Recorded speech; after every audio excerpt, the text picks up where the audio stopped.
If you're over 40, let me talk directly to you. The world has labeled your years as a crisis. They call it a midlife crisis, as if reaching 40 is the beginning of decline. Culture tells you that your best days are behind you, that your influence is fading, and that life is downhill from here. But that is a lie. It is a lie from culture, from the enemy, and from every false voice that wants to convince you to waste the years ahead. Jesus never once said your value decreases after 40.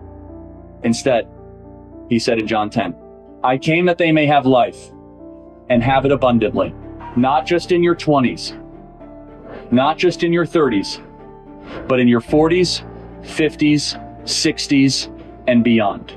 If you are over 40, you are not forgotten, you are not finished, you are called to live with renewed clarity and purpose. Let's be honest, what does the world sell people over 40? They sell you nostalgia, they sell you plastic surgery, they sell you expensive cars to mask regret, they sell you escape affairs, addictions, distractions.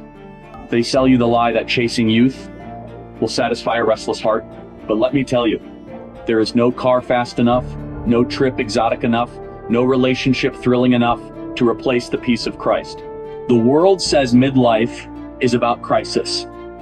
Jesus says midlife is about clarity. The world says you're past your prime. Jesus says you are entering your prime because your experience and wisdom now meet opportunity and influence. The enemy whispers, it's too late. But Jesus declares, with me, it's just beginning. Jesus gave wisdom that too many Christians forget in midlife. Matthew 7:24-25 says, everyone who hears these words of mine and does them will be like a wise man who built his house on the rock. The rain fell, the floods came, the winds blew and beat on that house, but it did not fall because it had been founded on the rock. By the time you're 40, storms have come. Career pressures, parenting struggles, financial battles, health concerns, maybe even divorce, betrayal, or failure. But Jesus' wisdom is clear. Stability does not come from youth, from money, or from image. It comes from obedience. Build your house on the rock and you will stand. Midlife is not about drifting into crisis. It's about recommitting to Christ, recentering your life, and remembering that storms do not define you, obedience does. Your 40 seconds are a turning point. You can drift into regret, constantly looking backward, wishing for your youth. Or you can rise into renewed calling, embracing wisdom, clarity, and purpose. Look at scripture. Moses fled into the desert at 40. He thought his life was over. But at 80, God called him to deliver Israel.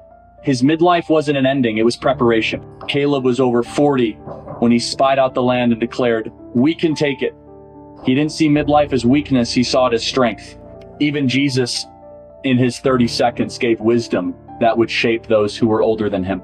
If you are over 40, you are standing at a crossroads. You can believe the world's story of decline, or you can believe God's story of renewal. Your influence matters more than ever. Younger generations are watching how you live. You're either showing them how to finish strong or how to quit early. Your wisdom is your gift. At 20, you chase experiences. At 40, you carry perspective. That perspective is valuable. Share it with your family, your church, and the next generation. Your body may age, but your spirit can grow stronger. 2 Corinthians 4:16 says, though our outer self is wasting away, our inner self is being renewed day by day. Midlife is proof that while the body changes, the spirit matures. Your midlife years can multiply kingdom impact. This is the time to move from success to significance.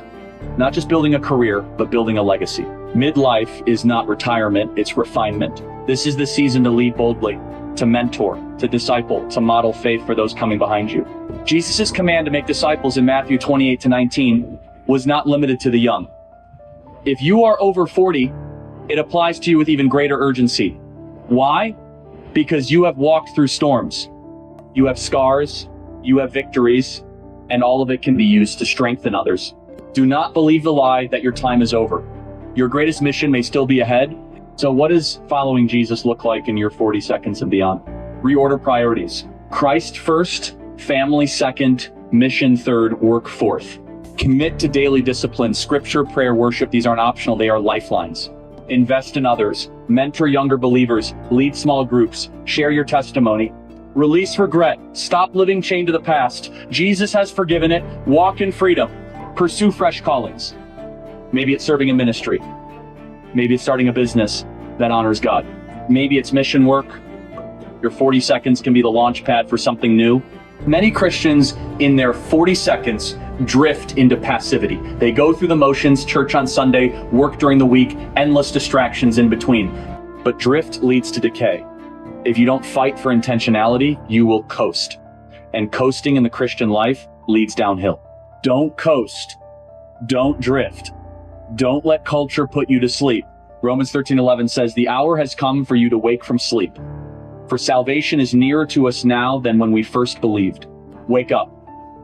Your generation needs you. Your family needs you. The church needs you. So let me leave you with this.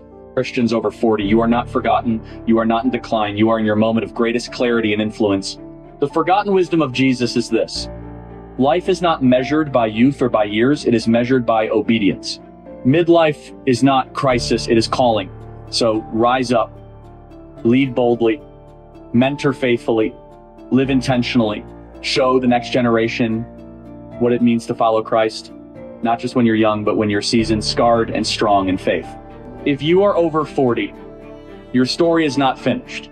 In fact, the most important chapters may still be ahead. So embrace this truth. With Christ, midlife is not the end. It is the beginning of legacy.